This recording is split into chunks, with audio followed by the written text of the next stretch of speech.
Boa noite a todos. Laurentino, antes de passar a palavra para você, eu quero agradecer aqui a presença do diretório da FUG Nacional, aos presidentes das filiais da FUG, de todo o país, que estão presentes aqui. Quero agradecer também a presença do deputado federal Walter Alves, que inclusive é o líder é o presidente do nosso MDB Rio Grande do Norte, e a todos vocês que estão participando dessa palestra em comemoração ao dia 13 de maio, que é a abolição da escravatura. Então, Laurentino, a palavra é sua e obrigado a todos. Bem, nós vamos tratar hoje aqui de um assunto que tem se tornado cada vez mais importante, não só para os brasileiros, mas eu diria que para uma boa parte dos seres humanos, né?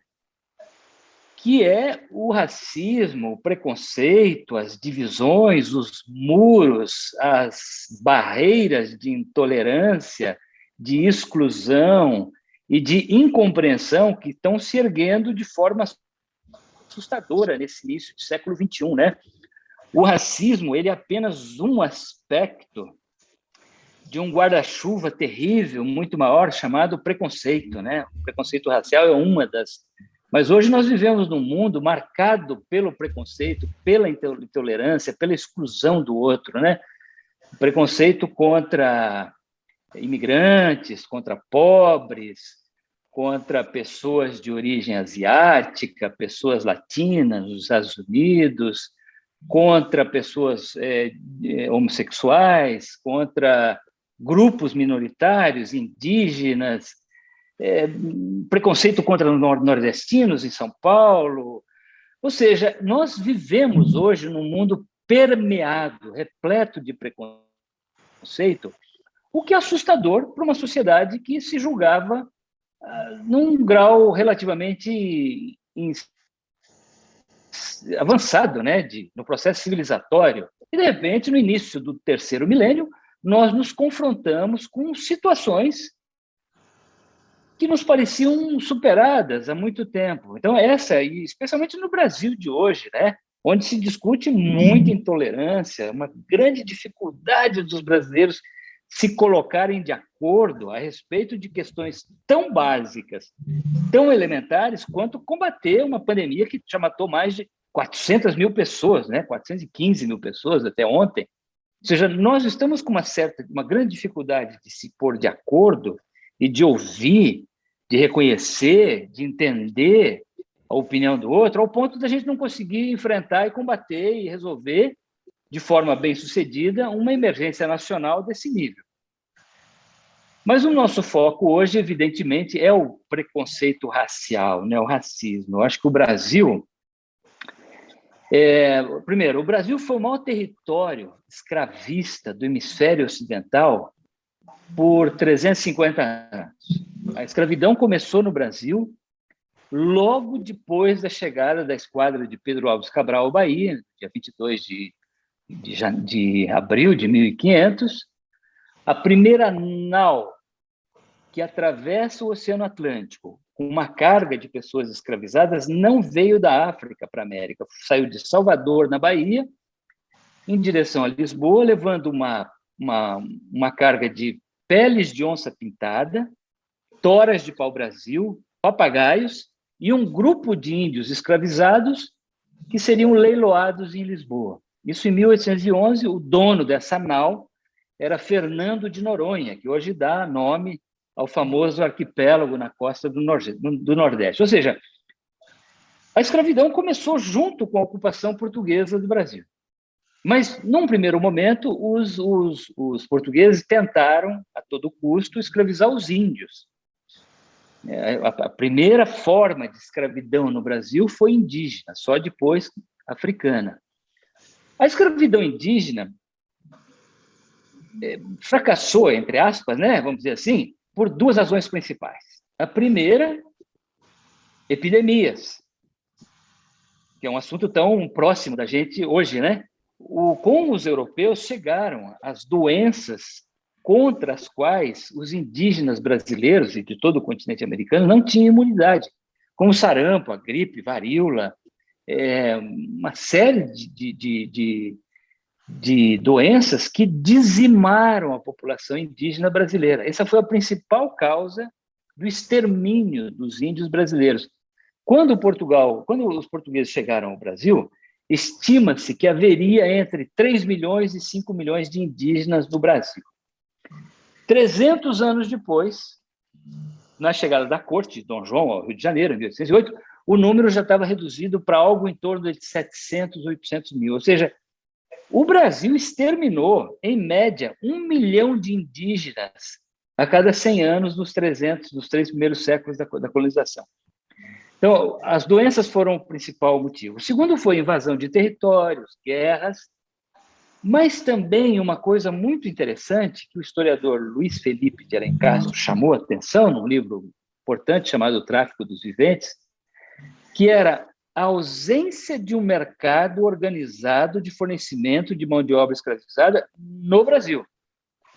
Não existia, embora a escravidão já existisse no Brasil, escravidão de forma bastante, inclusive, cultural, ritualística, de capturar os guerreiros inimigos derrotados, escravizá-los e, às vezes, até devorá-los em rituais canibais, não existia um mercado organizado de mão de obra cativa como existia na África. Então, diante da inviabilidade da escravidão indígena, os portugueses se voltaram rapidamente para o continente africano, e aí começa uma operação de cifras industriais. Durante 350 anos, entre meados do século XVI e meados do século XIX, foram transportados da África para o continente americano cerca de 12,5 milhões de homens e mulheres escravizados. Desse total, 10 milhões e 700 desembarcou na América. 1 milhão e 800 morreu na travessia do Oceano Atlântico.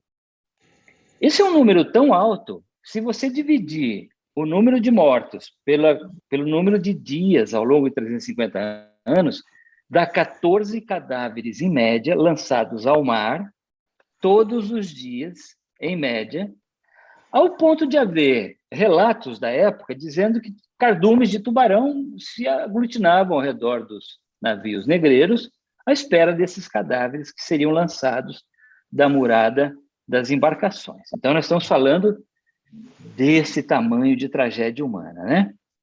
O Brasil sozinho recebeu 4,9 milhões de pessoas escravizadas. Isso dá 40% do total que embarcou para a América na África.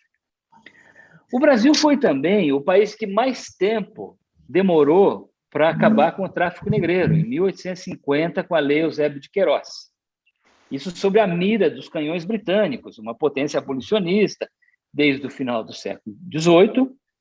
O Brasil se recusou a cumprir os tratados que haviam sido assinados na época da independência, em troca do reconhecimento da independência do Brasil. Os ingleses exigiram o fim do tráfico de escravos. E, ao contrário, nunca entrou tantas pessoas escravizadas no Brasil num período tão curto de tempo quanto entre 1831, que é o ano da proibição formal do tráfico, por uma lei aprovada no parlamento, e 1850. Mais de 1 milhão de pessoas. Então, o Brasil ele relutou até onde pôde fazer o fim do comércio de gente. E foi também o último país da América a acabar com a própria escravidão, com a chamada Lei Áurea de 13 de maio de 1888. Então, esse é o quadro que nós estamos traçando, né? De cifras realmente de milhões de pessoas que foram capturadas, aprisionadas em guerra, sequestradas na África, com a cumplicidade de chefes africanos que eram sócios dos europeus no tráfico de gente. Havia uma cumplicidade, reinos se formaram, como, por exemplo, o Reino Ashanti, o Reino do Daomé, o Império Oyo, na atual Nigéria, com o objetivo de fornecer pessoas para os capitães de navio negreiro que iam comprar no litoral africano. Então, são milhões de pessoas.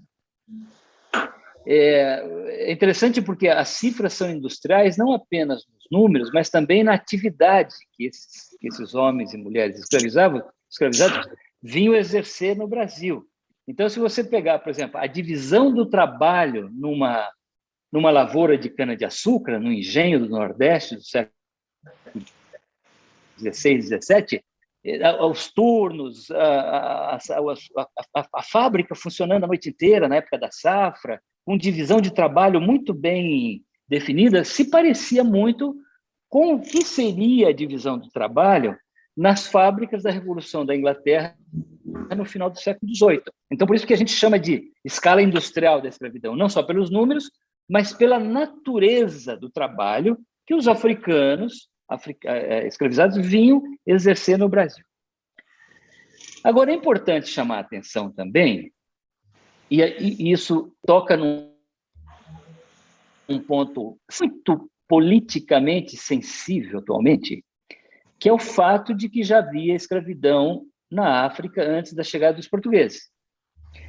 Isso tem sido usado como desculpa por importantes autoridades da República, como o presidente Jair Bolsonaro, para se eximir de políticas públicas que enfrentem o legado da escravidão. Então, durante a campanha eleitoral, o então candidato Bolsonaro dizia que os portugueses nem entravam na África. Quem escravizava os africanos eram os próprios africanos. Que é uma maneira de você dizer o seguinte: eles são os próprios culpados pela própria escravidão. Então, eu, branco, não tenho nada a ver com isso. Eu não vou me envolver em políticas públicas de compensação, de promoção, de nada, porque a culpa da escravidão é dos próprios negros. Então, vocês observem que esse assunto ele é importante, ele é sensível o suficiente ao ponto de ser discutido e render votos numa campanha eleitoral no início do século XXI. Por isso que eu tenho insistido que escravidão não é assunto de livro de história e de museu, mas é uma realidade presente no Brasil de hoje. Quando você vai para a história, você chega a uma conclusão completamente diferente. Primeiro, os europeus entravam na África, sim. Os portugueses ocuparam Cabo Verde, ocuparam Guiné-Bissau, ocuparam Angola, uma colônia que veio até o início da década de 70, 1970 e pouco. Mas o fato de haver escravidão na África antes da chegada dos portugueses, a rigor não é novidade nenhuma, porque aonde houve ser humano, em toda a história da humanidade, aonde houve registro de presença de seres humanos, houve escravidão. É como se houvesse um DNA escravista no ser humano que o levasse a subjugar e a explorar em todos os aspectos do trabalho, na sexualidade, tudo, um outro grupo de seres humanos. Então, houve escravidão antigamente no Egito, na Grécia, na Índia, em Roma, nos territórios muçulmanos do Império Otomano, na América e também na África. Então, assim, você hoje dizer a culpa da escravidão dos próprios africanos é desconhecer completamente esse traço importante da história da escravidão, de que aonde houve seres humanos, sempre houve escravidão. Agora, o interessante, aí eu começo a entrar realmente no tema principal da nossa palestra, é que escravidão nem sempre foi sinônimo da cor da pele, como se tornaria na escravidão atlântica e africana. A escravidão no passado abrangia vários grupos, todos os tipos de seres humanos. Aliás, a própria palavra escravo vem de eslavo, que eram povos de olhos azuis que eram escravizados no Mar Negro, ali na região da Crimeia, da Ucrânia, e levados e vendidos no Mediterrâneo, desde a época do Império Romano. Então, daí vem a palavra eslavos, escravos, que é derivada de eslavo. No século XII, cristãos europeus e mouros brancos do norte da África se escravizavam mutuamente. A Catedral de Santiago de Compostela foi construída com mão de obra escravizada de mouros brancos do norte da África, capturada por cristãos ali na entrada do Mar Mediterrâneo, na mesma época em que a mesquita principal de Marrakech, que ainda existe até hoje, estava sendo construída por mão de obra branca escravizada, capturada, cristã, capturada pelos mouros no mesmo Mar Mediterrâneo. Então, vocês observem que a escravidão nem sempre foi sinônimo de cor da pele. A escravidão africana muda isso. Então, tem um famoso historiador da escravidão, ele é de Trinidad e Tobago, chamado Eric Williams, que ele diz o seguinte: a escravidão não nasceu do racismo, mas a escravidão africana nasceu do racismo, sim. Então, essa é a grande novidade, além das cifras industriais que eu citei há pouco, essa é a outra grande novidade da escravidão atlântica e africana na América. A ideia, ou seja, tem uma ideologia escravista que nasce junto com a escravidão africana e que defendia a ideia de que os africanos eram inferiores, eram selvagens, bárbaros, praticantes de religiões demoníacas, incultos, pagãos, e que, portanto, segundo essa ideologia escravista, que foi justificada como alicerce para a escravidão no Brasil e no resto da América, a melhor coisa que poderia acontecer para um negro africano era embarcar no navio negreiro e desembarcar na América e se incorporar à supostamente avançada civilização católica e europeia que se instalava nos trópicos. Essa ideologia escravista ela é plantada de diversas maneiras, mas especialmente por documentos, bulas, sermões, homilias, ensaios de missionários católicos, de papas, de bispos, de reis católicos que representavam o Papa, como o rei de Portugal e o rei da Espanha, que desenvolvem essa ideia desde o século XV, aliás, já no século XIV, depois século XV, século XVI, de que a escravização na África era um empreendimento religioso, de evangelização, de catequização. Isso serviu de base teórica para que o Papa, por exemplo, emitisse várias bulas, né, decretos papais, autorizando os portugueses e também depois os espanhóis e assim por diante a ocupar os territórios africanos, capturar os seus habitantes, escravizar e trazer para a América, porque não era apenas na época justificado como uma questão mercantil, econômica, de exploração da mão de obra alheia. Era um empreendimento de natureza religiosa. Então, eu diria assim, e essa é a grande contradição, né? A igreja do evangelho, do perdão, do acolhimento, da misericórdia, né? Que é a base do evangelho cristão, ela foi cúmplice na escravidão e apoiou de todas as formas, inclusive se beneficiou da escravidão durante todo esse período que eu citei há pouco.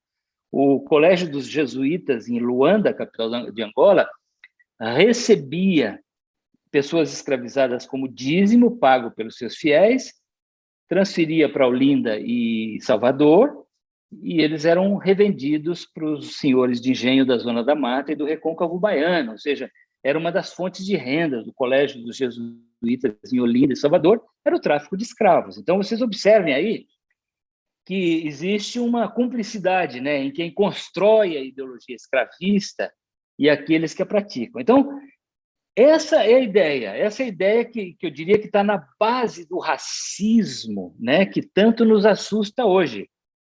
Essa ideia de que os negros africanos eram inferiores e que eles mereciam e deveriam ser escravizados.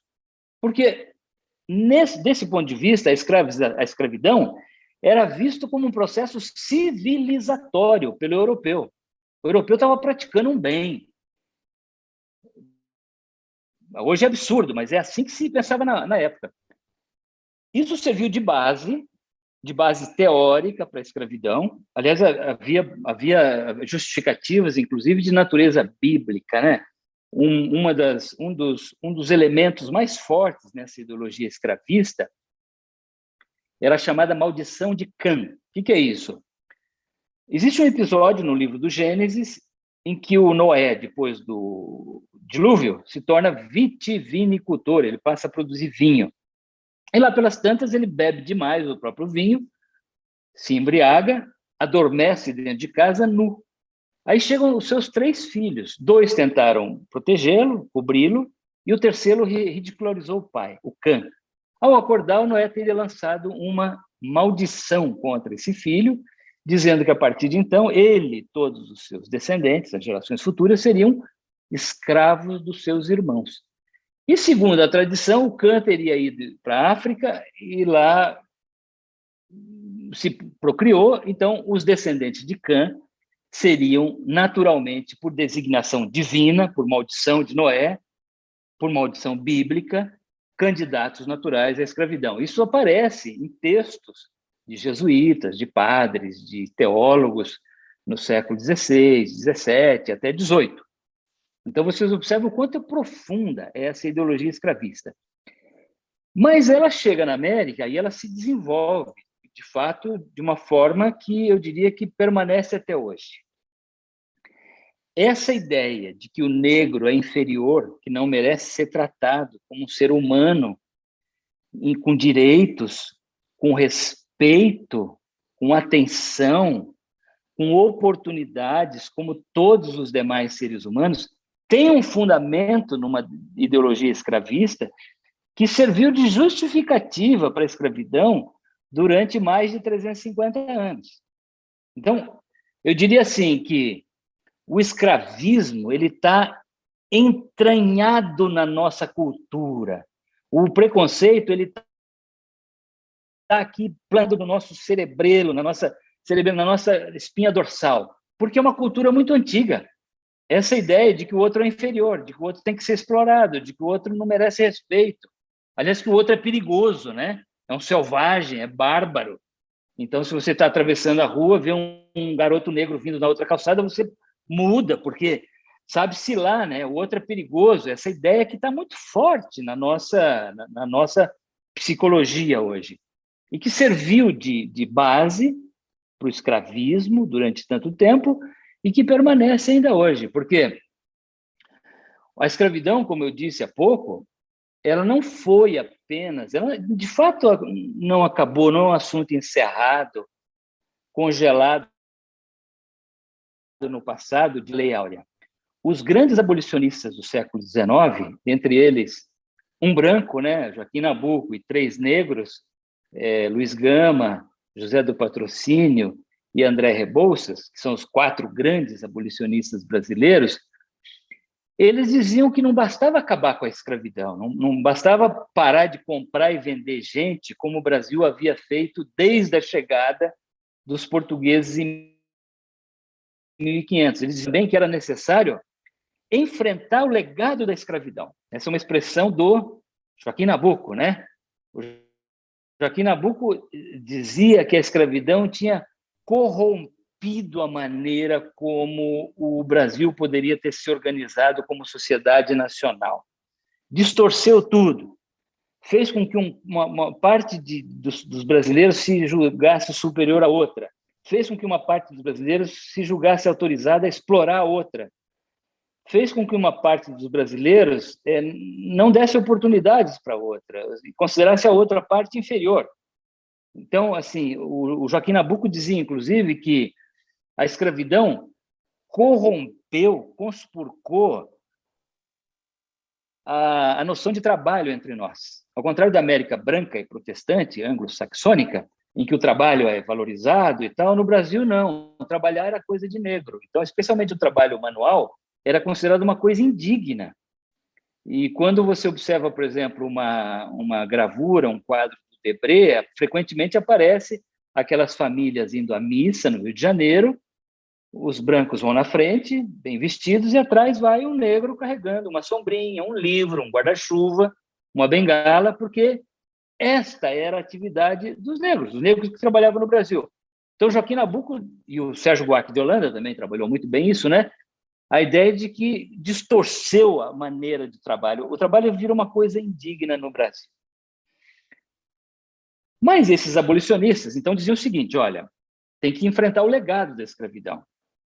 Como?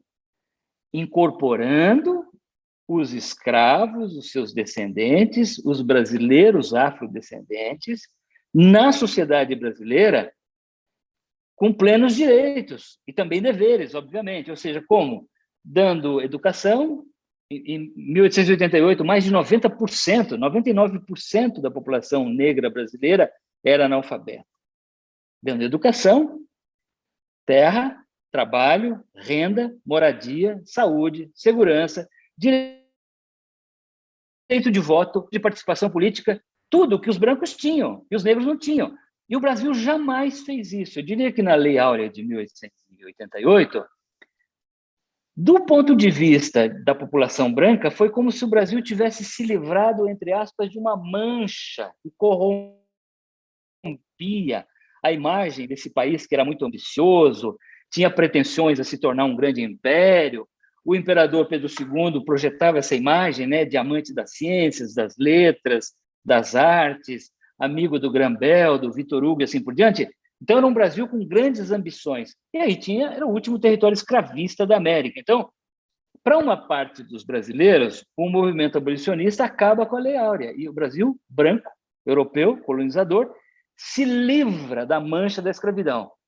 Mas a escravidão continua entre nós. Porque se você hoje, nesse início do século XXI,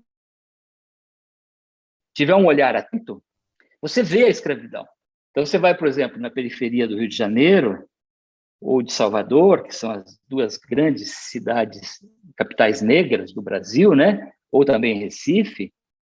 Quem é que mora naquele cinturão de pobreza, que são as periferias insalubres, perigosas, às vezes dominada pelo crime organizado, onde o Estado brasileiro já não entra mais? Aquilo ali é abandonado, completamente abandonado pelo Estado brasileiro, sem condição nenhuma de moradia, de saneamento, de educação, de segurança pública, nada. Majoritariamente a população afrodescendente. Então, esse legado da escravidão, que não aconteceu, não foi enfrentado adequadamente em 1888, ele está visível na paisagem brasileira. É só você olha e você vê a escravidão no Brasil. Um outro aspecto desse legado da escravidão está nas estatísticas. Por qualquer critério que você queira medir o Brasil, por renda, saúde, educação, moradia, saneamento, emprego, os deputados federais, os senadores, os ministros do Supremo Tribunal Federal, os governadores, os dirigentes de empresas, os professores de universidade, uma ínfima minoria é negra. A imensa maioria dos empregos qualificados no Brasil, como piloto de avião, engenheiro, médico, professores, escritores, a imensa maioria é branca. Os brancos ganham muito mais do que os negros em funções equivalentes. A chance de um homem negro ser vítima de homicídio no Brasil é 3 ou 4 vezes maior do que um homem branco. Por quê? Porque está exposto à violência dessas regiões muito perigosas e que o Estado brasileiro não garante a segurança pública mais. A imensa maioria da população carcerária brasileira é negra. Aí o olhar preconceituoso vai falar, mas eles são mais propensos ao crime. Não, é porque um homem branco, se for num tribunal, a chance dele se defender e sair livre, como nós vimos recentemente, né, é enorme. Um homem negro não tem condição de se defender e ele é preso pelas razões mais banais possíveis, além de conviver com uma realidade mais exposta ao crime, sim. Um garoto, adolescente no Rio de Janeiro, às vezes ele é seduzido pelo tráfico de drogas porque ele não tem outra opção de trabalho, de renda. Então, realmente, essa é uma situação dramática. Então, quando nós falamos de desigualdade social no Brasil, e esse é o grande desafio, é a grande característica, é o grande problema, é o grande passivo histórico do Brasil nesse começo do século XXI, é a desigualdade social, acho que todo mundo concorda com isso. Nós estamos falando de herança da escravidão. Porque, claro que existem pobres brancos no Brasil, sem dúvida, os sem terra, os ribeirinhos, os sertanejos que vivem lá em áreas muito assoladas pela seca, especialmente no Nordeste. Mas a imensa maioria dos pobres no Brasil são negros. Então, quando nós falamos de desigualdade social no Brasil, nós estamos falando de negritude. Desigualdade social no Brasil é sinônimo de herança mal resolvida da escravidão. E, por fim, aí o tema da nossa palestra, um terceiro legado da escravidão é o racismo, né? Eu diria que, assim, no passado, este Brasil, que foi o maior território escravista da América, o último a acabar com o tráfico negreiro, o último a acabar com a escravidão, ele inventou alguns mitos a seu próprio respeito. Um deles é de que a escravidão no Brasil não teria sido tão violenta quanto fora nos Estados Unidos ou no Caribe, em outros territórios, de que nós teríamos tido uma escravidão mais patriarcal, mais benévola, mais boazinha, que é o que às vezes aparece, por exemplo, na obra de Gilberto Freire, né, Casagrande de Senzala. Se você for branco e ler Casagrande de Senzala, dá até uma saudade da escravidão, uma certa nostalgia, né, daquele ambiente ali na zona da mata de Pernambuco, em que todo mundo se convivia amigavelmente. As mulheres negras iniciavam os filhos dos senhores brancos na vida sexual. O Gilberto Freire fala isso, quando, na verdade, elas eram estupradas, assediadas, elas não tinham direito à própria sexualidade e coisa alguma, como era característica da escravidão. Mas o Brasil desenvolveu essa mentalidade, construiu esse mito, segundo o qual a nossa escravidão teria sido mais boazinha do que a escravidão em outros territórios. Isso resultou num outro mito, muito forte até recentemente, que eu acho que felizmente está sendo revisto, né? De que nós teríamos nos tornado uma grande democracia racial, né? Nós teríamos nos misturado muito rapidamente pela miscigenação, tão celebrada mestiçagem brasileira do Gilberto Freire, mas também do Darcy Ribeiro e outros autores. E aí o resultado seria uma grande democracia racial, em que nós conviveríamos bem, sem o enfrentamento que há, por exemplo, nos Estados Unidos. Quando você vê o noticiário do dia a dia, ele desmente isso. Nós vemos demonstrações explícitas de racismo em supermercado, em lojas, em shopping centers, em partidas de futebol, em que os nossos jogadores negros são agredidos com epítetos racistas pela cor da pele. Todos os dias, crianças e pessoas negras são vítimas das chamadas balas perdidas, que atingem majoritariamente a população negra, são alvo da violência da polícia mais do que a população branca. Mas eu diria que a principal forma de racismo no Brasil não é nem essa que aparece de forma verbal e ofensiva no campo de futebol ou numa loja de shopping center. É um racismo silencioso e cúmplice daqueles que dizem que não são racistas, mas no fundo, acham que o negro é inferior e que não merece as mesmas oportunidades. Porque é isso que nós temos hoje, uma sociedade nacional brasileira que, por inúmeras razões, inclusive na hora de votar, não escolhe políticos e partidos comprometidos com políticas públicas que resolvam esse problema.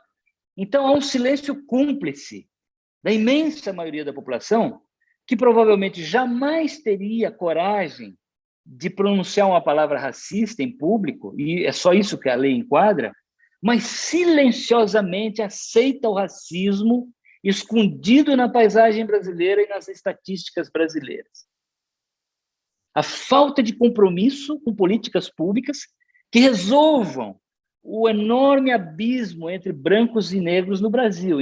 Então, esse é o racismo, tá, gente? Eu diria assim que esse racismo explícito que acaba saindo na internet e é alvo de boletim de ocorrência nas delegacias e a imprensa divulga, ele é minoritário entre nós. Ele é uma erupção de uma lava vulcânica, né, que está escondida. Ele é grave, precisa ser punido pela lei, e é punido pela lei, que é considerado um crime inafiançável. Mas eu diria que o verdadeiro racismo brasileiro é silencioso e cúmplice, é aquele que não se manifesta. É aquele das pessoas que, no fundo, acham que os melhores empregos, as melhores oportunidades deveriam ficar mesmo com a população branca. Então, assim, eu acho que quando a gente fala de dívida, né, isso se discute muito hoje, a dívida da escravidão. Como é que paga essa dívida? É uma discussão muito complicada, né? Porque se você resumir tudo isso a uma questão meramente financeira e contábil, pode ser um caminho perigoso, porque o dinheiro é o que não falta hoje no mundo. E o dinheiro geralmente está na mão de quem se beneficiou no passado da escravidão. Então, se você chegar a uma questão meramente contábil, você fala, então eu vou te pagar $1 bilhão e zeramos essa dívida. Mas eu vou continuar te tratando como um inferior, eu vou continuar te olhando com desprezo, eu não vou te dar as oportunidades que você merece. Então, eu diria que o pagamento dessa dívida ele é menos financeiro e ele é mais de natureza cultural e psicológica, uma mudança de mentalidade que nós precisamos fazer urgentemente, porque se nós não fizermos isso, o Brasil não vai para lugar nenhum. Combater o racismo, combater a desigualdade social no Brasil, que é sinônimo de negritude, como eu falei há pouco, é uma necessidade estratégica do Brasil. Quando nós falamos de combater a desigualdade, nós estamos falando de promover as pessoas, deixar que elas realizem na sua plenitude os seus talentos e as suas vocações. Nós vivemos hoje, eu já vou parar, tá? Já falei demais. Nós vivemos hoje numa sociedade da informação, da tecnologia, a sociedade digital, em que o conhecimento humano é o motor da criação de riqueza. É a inovação que cria carros da Tesla, iPhone, SpaceX, Facebook, Netflix, Twitter, carros elétricos, que fabrica vacinas contra a Covid. É isso. É a ciência, a tecnologia, o conhecimento humano. É isso que faz a diferença nesse mundo hoje. Não são mais os recursos naturais. O ouro, o diamante, como foi no passado, ou hoje o ferro, o manganês, o alumínio, o petróleo do pré-sal, ou o sol dos trópicos que alimenta o nosso, e o solo, né, que alimenta o nosso bem-sucedido agronegócio. Tudo isso é importante, mas a verdadeira fonte de riqueza daqui para frente está aqui dentro, é no conhecimento humano, é na capacitação das pessoas. Então, o Brasil, enquanto ele permitir que a imensa maioria da sua população não tenha educação decente, não tenha acesso à cultura, ao conhecimento, às condições básicas de vida, nunca vai gerar conhecimento, nunca vai gerar capital humano. Nós vamos ser sempre um país dependente de tecnologia e de soluções que vêm de fora, como nós estamos vendo agora, de forma humilhante, na pandemia da Covid. O Brasil não fabrica vacinas, o Brasil não fabrica o tal do IFA lá, que é o componente básico da matéria-prima para fazer vacinas. Outros que investiram em ciência, e tecnologia e educação fabricam. E o Brasil está de pires na mão, porque virou um país dependente de ciência e tecnologia, de conhecimento alheio. Então, vocês observem que esse é o nosso desafio estratégico nacional. Quando eu falo, aliás, não sou eu, é o Caetano Veloso que anda falando disso, né? De uma segunda abolição, não é apenas uma questão moral, uma questão de respeito pelo outro. Vamos nos respeitar todos, porque nós somos brasileiros, com os mesmos direitos, com os mesmos deveres. Não é só isso. Isso é importante, é uma questão moral, né? Respeitar o outro. Isso é fundamental. Uma sociedade que não respeita o outro não, é uma barbárie, né? Mas é uma questão também de imperativo estratégico para o Brasil fazer essa segunda abolição e incorporar essa enorme parcela da população que foi excluída lá atrás e que nunca teve oportunidade de realizar os seus talentos, de realizar as suas vocações. Quantos talentos, quantas vocações o Brasil tem desprezados, jogados no lixo, porque não investe em ciência e não investe em tecnologia. Isso é basicamente legado da escravidão. Então, gente, eu falei demais, eu paro por aqui.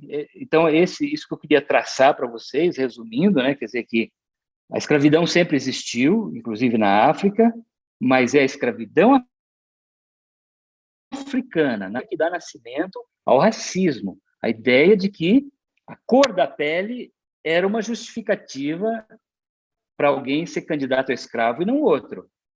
O nascimento do racismo vem junto com a ideologia escravista que deu sustentação ideológica para a escravidão no Atlântico. E essa ideologia escravista não está no passado, ela está entre nós ainda hoje. Nós ainda pensamos assim, e às vezes aparece, inclusive, em discursos de autoridades, né? E acabam verbalizando isso, de que os negros são inferiores, de que os negros não merecem a mesma oportunidade, de que existem brasileiros melhores do que outros. Então, é isso que é a base do nosso racismo, e é isso que tem que ser a nossa preocupação daqui para frente. O racismo não é apenas um detalhe nas muitas preocupações nacionais, é ponto central. Eu diria, talvez, que é o ponto mais importante, porque é o racismo que gera as grandes dificuldades brasileiras e que impedem que o Brasil caminhe no futuro para ser um país digno dos nossos sonhos. Então, o racismo é básico. Enquanto nós mantivermos essa ideologia racista verbalizada ou silenciosa e cúmplice, nós não vamos para lugar nenhum. Obrigado, estou à disposição para eventuais perguntas. Obrigado, Laurentino, pela sua elucidação, né, dessa questão tão importante para o nosso país. Eu gostaria de passar aqui em primeira mão para o nosso presidente do MDB Afro, que faça um questionamento. Boa noite a todos. Complementar FUG e esse debate importantíssimo, escritor Laurentino, dizer da felicidade de poder tê-lo nesse evento e lhe agradecer pela análise tão profunda. De fato, você fez uma síntese muito instrumental, mas muito bacana, mas, ao mesmo tempo, uma capacidade de tornar palpável uma informação que muitos desconhecem. Você tocou num ponto que, para nós do MDB Afro, é muito sensível, que é a questão do empoderamento dos negros nos espaços de poder e econômico. Econômico no sentido da mudança de status quo. Você falou aí sobre o maior percentual de negros, de fato, estão nesses conglomerados das franjas das principais cidades do Brasil, sobretudo nas capitais. Você citou Rio e Salvador, e, de fato, é uma população que sofre pela ausência de perspectiva, de caminho. Eu tenho tido incursões constantes em comunidades e a gente percebe, quando a gente vê um menino negro de 14 anos, 13, 12, 9, com uma arma na mão, e eu converso com eles, e o que eu percebo é que muitos deles não queriam ser traficante. Muitos deles têm medo de estar ali, mas eles foram impelidos, eles foram forçados a estar pela fome, porque em casa não tem nada para comer, e aquilo virou um trabalho, literalmente um trabalho, maligno, mas é um trabalho para eles. E a gente percebe que o Estado brasileiro, e aí eu me refiro ao governo federal, governos estaduais, governos municipais, na sua grande totalidade, se tornou a máquina da manutenção da escravidão no Brasil. E por que eu digo a máquina da manutenção? Porque o Estado ele tem os instrumentos necessários para poder fazer o investimento em políticas públicas, criar condições dignas nas escolas públicas, que é onde está o negro, realizar investimentos pontuais no setor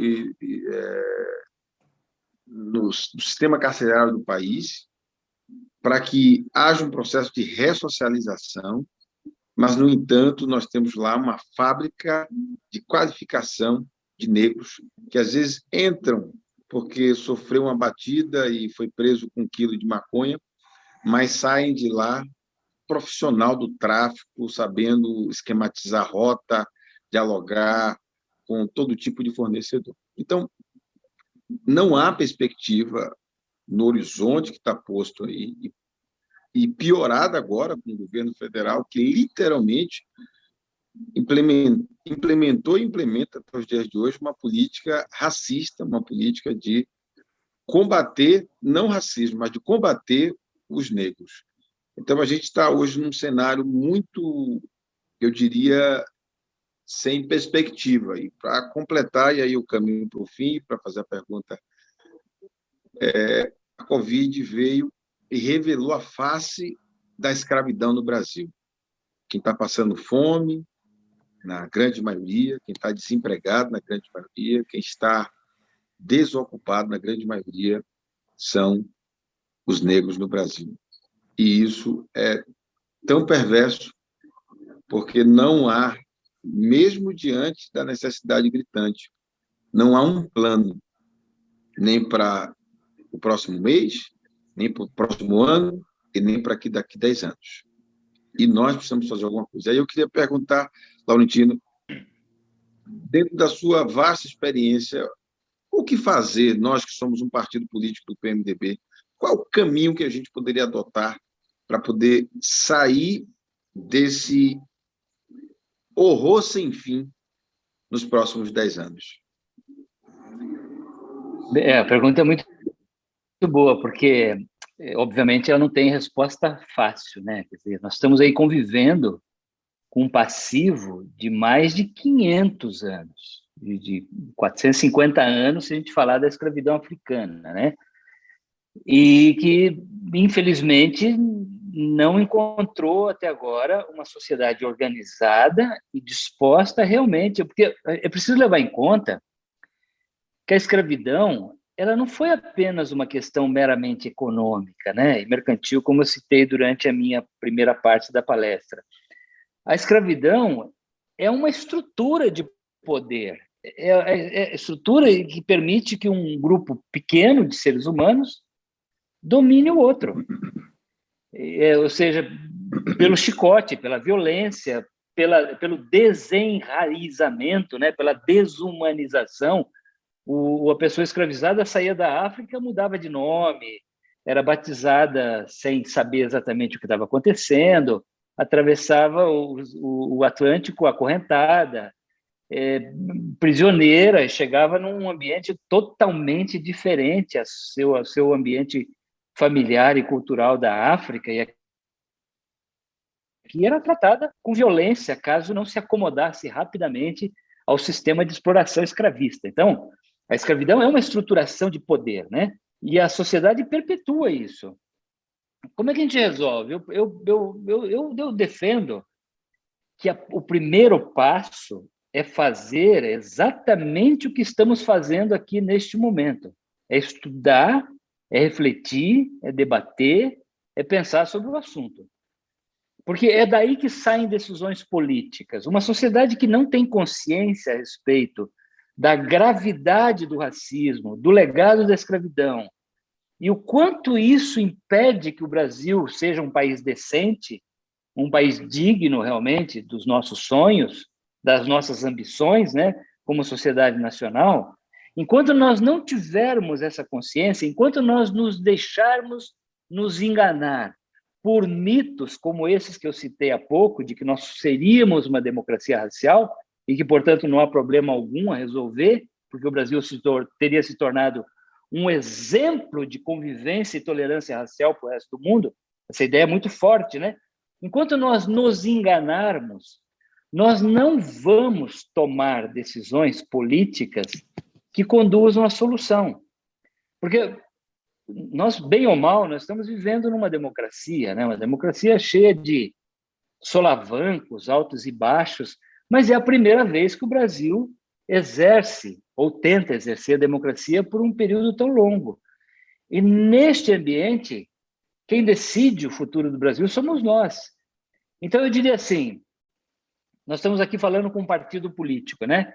Os partidos políticos só vão realmente incorporar essa bandeira como importante entre as suas prioridades nas campanhas eleitorais, na sua atuação no Congresso, nas assembleias legislativas, no Executivo e assim por diante, quando a sociedade brasileira chegar à conclusão de que isso é importante e começar a votar, a escolher pessoas que representem essas ideias. Caso contrário, não, nós vamos eleger pessoas negacionistas como nós temos hoje em Brasília, né? É uma coisa assim, o Bolsonaro, o presidente da Fundação Palmares, não caíram lá pela ação de um ditador. Fomos nós, brasileiros, votando nas urnas que escolhemos essas pessoas.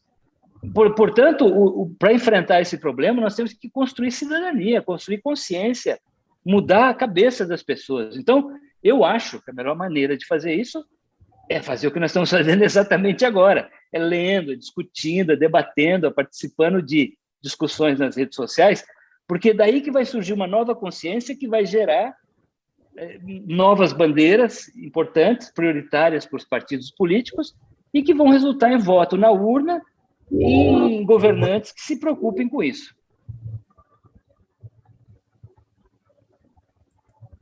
Perfeito, Laurentino. Obrigado. Assim, só pela ordem aqui, pessoal, as pessoas inscritas para a fala, a gente está tentando organizar aqui. Agora a palavra vai para nossa amiga Rosângela, que é a vice-presidente da FUG, lá no estado do Ceará. Nossa companheira. Obrigada, meu querido. Obrigada. Uma ótima conversa agora com você, Laurentino. E você fala um negócio agora para o Nestor, que eu sou cientista política e estou fazendo pós-graduação na área de direitos sociais e políticas públicas. A questão do racismo é uma questão que a gente tem procurado, inclusive, tratar, porque, para mim, como pessoa branca no Brasil de hoje, eu estou tentando fazer valer aquela máxima de que não basta ser contra o racismo, tem que ser antirracista. E eu acho que uma das coisas, e eu queria saber a sua opinião sobre isso, que contribuiu muito para a invisibilização do povo negro no Brasil, é a questão de que eu, por exemplo, como pessoa branca, neta de portugueses, eu sei de onde eu vim, eu sei quem é a minha família, eu sei o meu sobrenome. Aquele famoso episódio que imputam a Rui Barbosa, outros dizem que foi o Alencar Araripe, que, na verdade, o Rui Barbosa já não estava mais ministro quando a famosa circular foi feita, foi distribuída, que fez a queima de toda a documentação que existia sobre esse povo que veio para cá escravizado, que mostrava a região de onde vinha, tinha pelo menos algum caminho para que se procurasse saber a ascendência dessas pessoas. E isso foi tudo destruído, com a desculpa de que era para não poder... aqueles que queriam indenização, os senhores de escravo que queriam indenização pela libertação, para que eles não viessem a pedir, essa documentação foi destruída. E eu acho que isso tanto contribuiu para a invisibilização, como também para que cada um, né, cada pessoa negra nesse país soubesse quem é de verdade, porque não tem direito à sua história, não tem direito à sua história familiar. O que você acha disso e o peso disso nessa questão também? Obrigado, Rosângela. Deixa eu registrar primeiro que eu adorei o seu pano de fundo aí na sua imagem. Que é pena que não é pessoalmente, né? Para eu pegar aqui o livro está aqui do lado. Deixa a pandemia nos dar uma trégua, eu vou autografar seu livro. Bem, sim, uma das características mais importantes da escravidão é o apagamento da identidade do homem ou da mulher escravizado. Existe um grande estudioso, que é um cientista social também, historiador, Orlando Patterson, que ele é do Caribe e foi professor em Harvard durante muito tempo. Ele fala da morte social, a escravidão como um processo de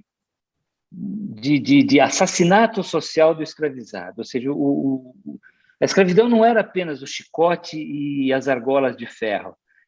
Incluía apagar a identidade da pessoa escravizada, tirando da sua terra, dando-lhe um novo nome, batizando numa nova religião, marcando a ferro quente, o nome do novo proprietário, lidando, ou seja, um apagamento da identidade.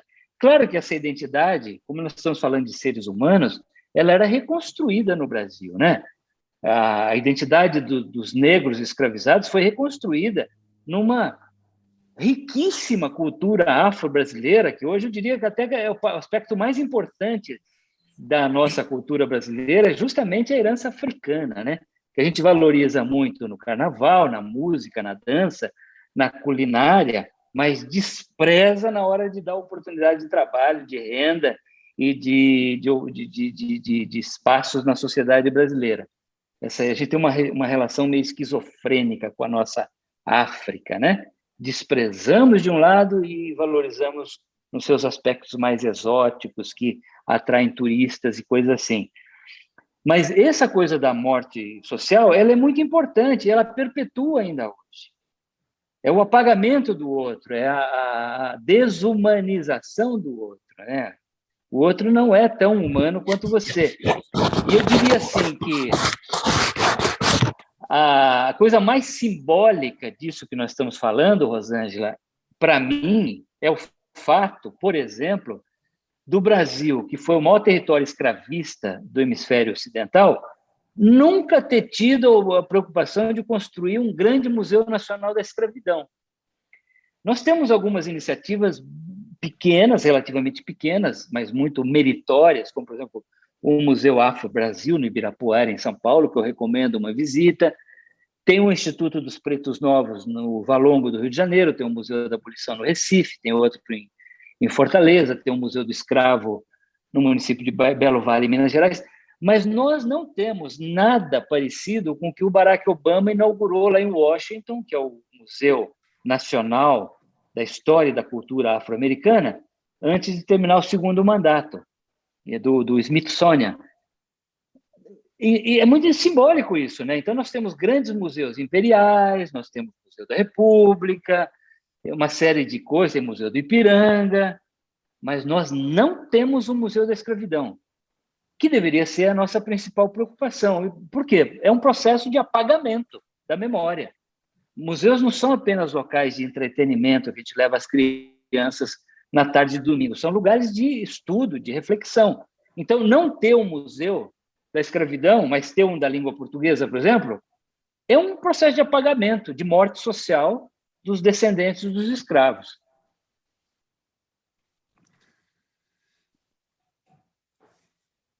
Perfeito, Laurentino. Aqui, pela ordem,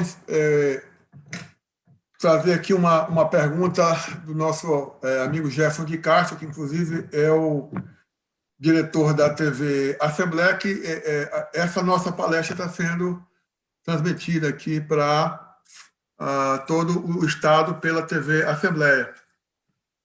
E um grande amigo de um colega seu, acho que de Veja, Israel do Vale, eu acredito. Não é isso, Jefferson? Isso. Boa noite. O seu microfone. Boa noite, Jorge. Boa noite, Laurentino. Primeiro, é um prazer poder contar com essa transmissão ao vivo aqui pela TV Assembleia do Rio Grande do Norte, todos os nossos canais abertos, canais em operadoras de TV a cabo, e também está sendo transmitido pela Tribuna do Norte no seu canal de YouTube, nos 2 canais do YouTube. Então, é um prazer receber tão prestigiosa fala, e para quem já mergulhou nos seus livros, Laurentino, a trilogia 1808, 1822, 1889, e aí agora também Escravidão.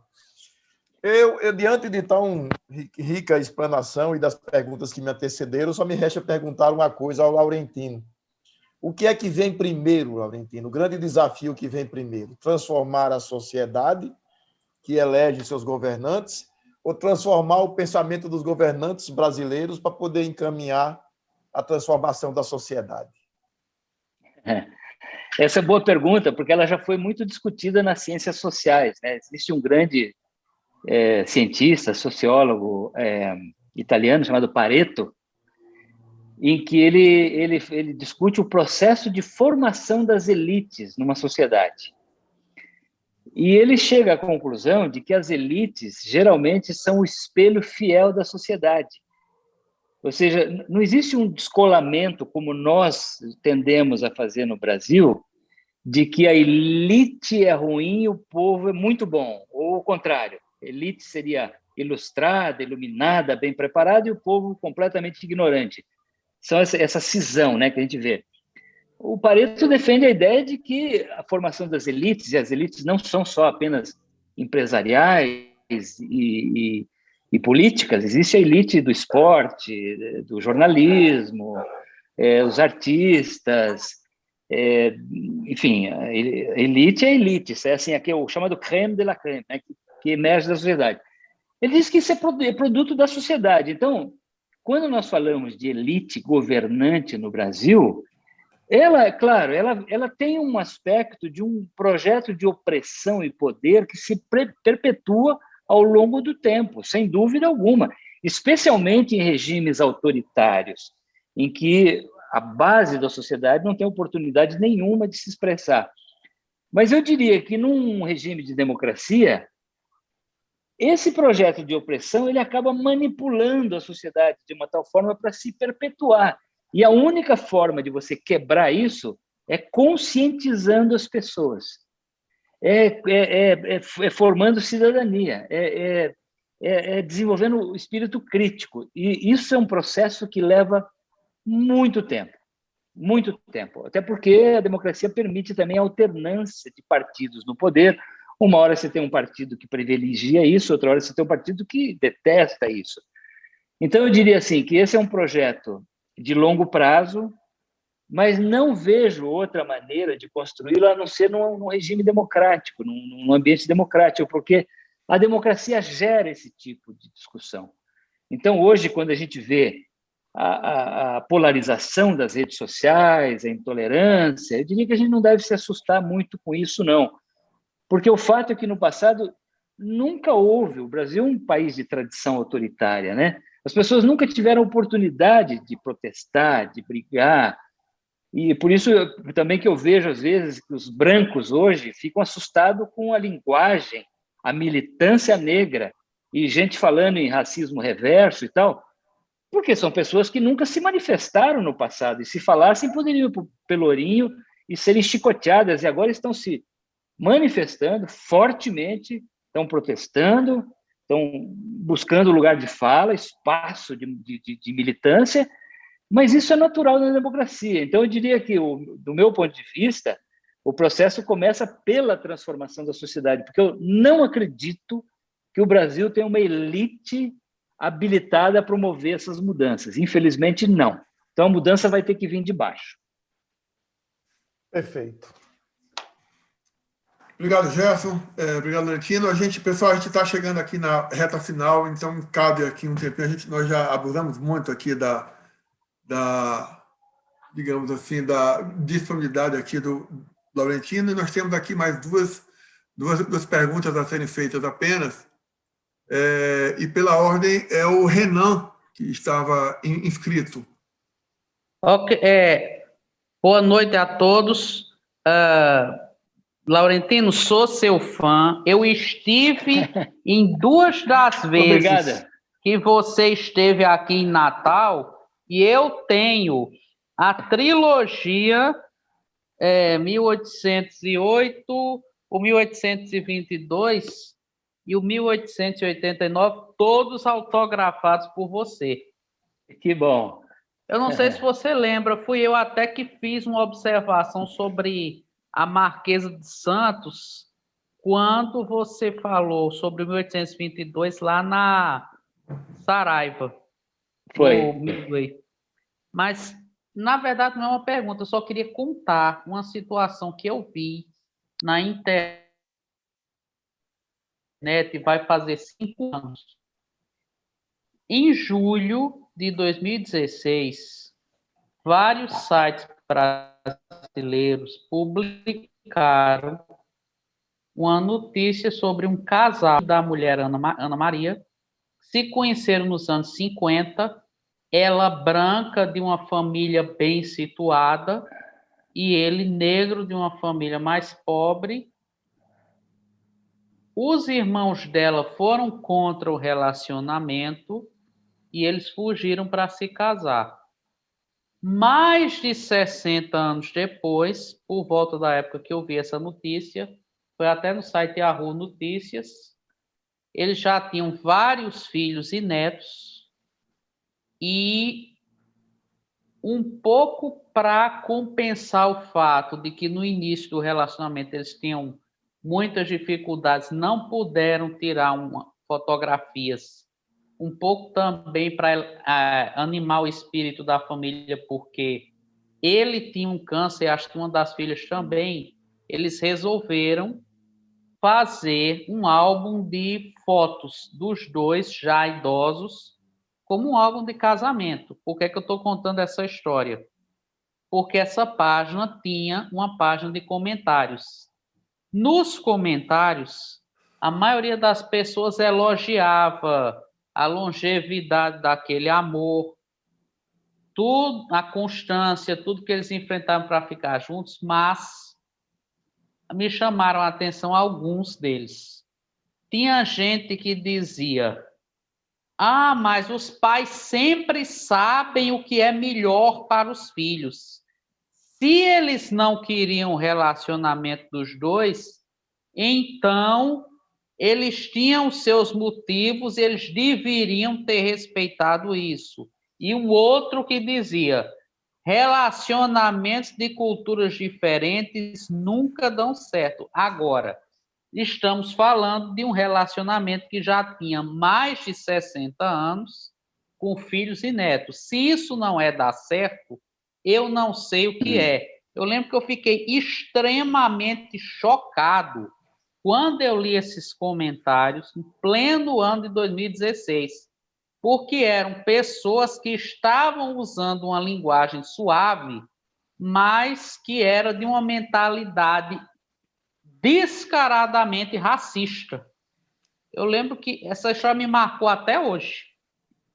Obrigado. Não, mas é isso mesmo. Isso é mais uma prova de quanto o racismo, ele de fato é estrutural, né? Quando a gente fala de racismo estrutural, é o racismo que está enfronhado dentro da cultura, da maneira de pensar, né, do brasileiro, e que não é uma manifestação aleatória.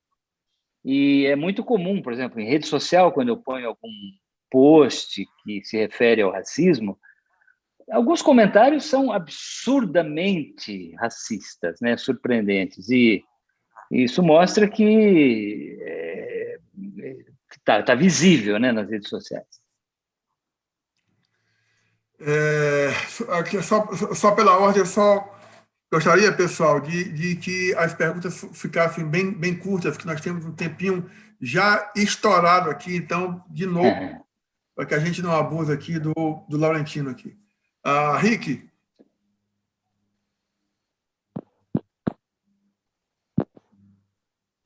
Primeiramente, boa noite. Obrigado pela oportunidade. Bendito, louvado seja todos nós. Primeiro, uma observação bem rápida. Pessoal, todos nós, quando vamos fazer uma pergunta, vamos ser bem rápido e objetivo, porque tem diversas pessoas, às vezes a gente tira a oportunidade das outras pessoas quando a gente estende muito. Senhor Laurentino, eu gostaria que o senhor falasse um pouco sobre a lei, desculpa que eu vou puxar aqui que agora fugiu, eu estava com a pergunta formulada e ela fugiu, 10.639, já faz 18 anos que ela foi aprovada e ela não é implantada como deveria.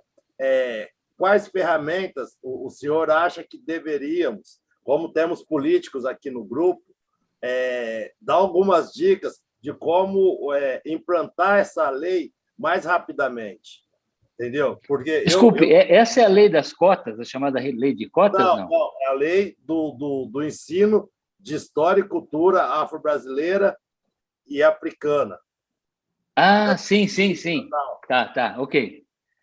Eu tenho observado, olha, claro que hoje nós temos um governo hostil a essa lei, obviamente, né? Um governo que, se pudesse, revogava essa lei.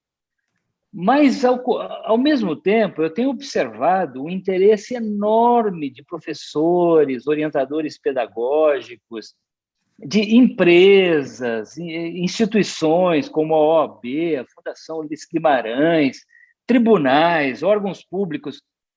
A quantidade de convite que eu tenho recebido para falar sobre esse assunto, que infelizmente eu não posso atender todo mundo, né?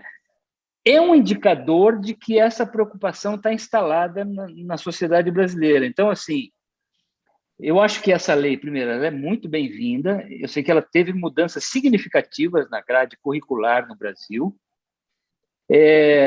Despertou a consciência não só dos estudantes, mas também dos professores, que hoje se interessam muito mais sobre esse assunto, né? Quando eu era estudante, eu sempre estudei em escola pública, né? No Paraná. Se eu passei pela Lei Áurea, foi muito. Eu nunca estudei nada sobre a África brasileira, cultura afro-brasileira, nada. Hoje esse assunto está nas escolas. Então, eu diria assim, talvez o resultado não esteja vindo com a velocidade que nós gostaríamos, até porque, como eu insisto, o governo atual é hostil a isso, ele é contrário a isso. Mas, no longo prazo, eu acho que essa lei vai acabar sendo adotada, porque é importantíssima, e os resultados já estão vindo, bem ou mal, isso a gente tem observado nessa preocupação de empresas, escolas, instituições, de discutir esse assunto. Pessoal, infelizmente aqui nós estamos com o tempo estourado aqui com relação também à nossa parceria com a TV Assembleia. E eu vou passar aqui a palavra para a nossa gestora de formação política, Elisiane, que vai encerrar aqui o nosso encontro. E desejar, eu agradeço a sua bondade, a sua generosidade em estar compartilhando conhecimento com todos nós, né? E, numa outra oportunidade, eu lhe conto a minha ascendência, que difere um pouquinho da questão africana, que eu assino de família indiana, então a gente vai conversar sobre isso depois. Mas eu queria... Tá ótimo, obrigada. A palavra para nossa amiga Elisiane. Bom, inicialmente, Laurentino, muito obrigado pelo teu tempo, muito obrigado pelo teu levantamento histórico, por disponibilizar para toda a sociedade brasileira esse reencontro com a sua história de forma leve, gostosa, lúdica, que as pessoas passaram a se enxergar numa leitura de um livro que encontra ali na livraria e não de um conteúdo que deixou de ver no ensino regular, mas que sempre é tempo de nós nos encontrarmos. Então, muito obrigado por tudo que tu tem feito pelo Brasil, mas especialmente por aceitar o convite, e aí já parabenizo o nosso presidente George, aí do Rio Grande do Norte, por esse brilhante evento. Eu não tenho dúvida que, se nós não tivéssemos tido o pequeno transtorno ali do tamanho da sala, nós hoje, esse painel tinha ido a 500 pessoas, porque foram muitas pessoas no WhatsApp, eu estou tentando entrar. Então, também falo aqui em nome do presidente nacional da Fundação Ulisses Guimarães, deputado Alceu Moreira, que, infelizmente, foi uma das pessoas que acabou não conseguindo entrar ali no horário das 19 horas, mas que seja o primeiro de muitos eventos, Laurentino, que possa estar conosco na Ulisses, influenciando essa questão das políticas de reparação. O nosso Brasil precisa ser mais igual, todos nós, municípios, estados e União, precisamos fazer a nossa parte, e é aquela velha história, né? Se cada um fizer a sua parte, né, o todo se altera. Então, também que cada um de nós nunca transfira a responsabilidade no sentido de qual é a minha parte para a redução desse racismo estrutural. Muito obrigado a todas as pessoas que integraram esse evento no dia de hoje, esperando reencontrá-los em breve em mais uma sala de debate da Fundação Ulisses Guimarães. Muito obrigado a todos os presentes, obrigado, Laurentino Gomes. Eu que agradeço. Só Foi uma finalizando oportunidade aqui. preciosa para mim. Perdão, pode falar. Perdão. Não, eu só queria agradecer também. Eu achei que o espaço foi ótimo, as perguntas muito boas. Daqui a 47 dias eu estou lançando o segundo volume de Escravidão, que eu procuro aprofundar isso. E desejar boa sorte a vocês. Que bom que estão promovendo esse tipo de debate, porque é disso que o Brasil precisa, né? Muito obrigado. Perfeito. Eu queria agradecer aqui o ex-presidente das fundações, pedir desculpa, porque, infelizmente, conseguiram a técnica do Zoom, conseguiu, na parte final agora, liberar para mais pessoas. Nós tínhamos, Laurentino, mais 180 pessoas na sala de espera, um negócio assim absurdo, ainda bem, né? E a gente fica muito feliz por saber do interesse por cultura, por conhecimento. Obrigado a todos. Peço desculpas por algum erro que porventura tenha sido cometido aqui pela nossa parte técnica, e agradecendo de novo e desejando boa noite a todos. Muito obrigado. Obrigado. Boa noite, pessoal. Boa noite a todos. Boa noite. Obrigado. Obrigado, Jorge, a Laurentino, a todos aí. Boa noite. Boa noite.